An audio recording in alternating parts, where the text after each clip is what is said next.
आई मी काय आणलंय ओळख काय यार. लिमलेटची गोळी, नाही 1 रुपयाचं नाणं, नाही चिंचेचं चॉकलेट, नाही पेरूचं चॉकलेट, नाही चेसची पॅदी, नाही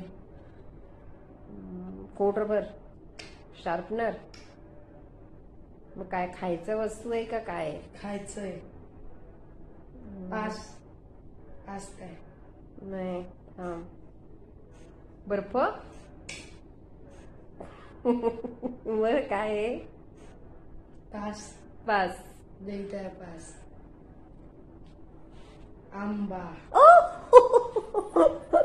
मस्त आहे. तेवढे माकुले माकुले कुठून आणले? मिळाले मला. वा छान आहेत. कापणार आहेस का ते? हो. चालेल, कापून दाखव मग. बघा आई मी चिरून आणलं. वा मस्त दिसत आहेत. पेटुकले पेटुकले बघू. तू चिरलास? छान चिरलास. तुला पाहिजे? नको, तू खा. कसं आहे सांग, गोड आहे का बघ. चांगला आहे? आंबट नाही ना? चला मग फिनिश करा आता.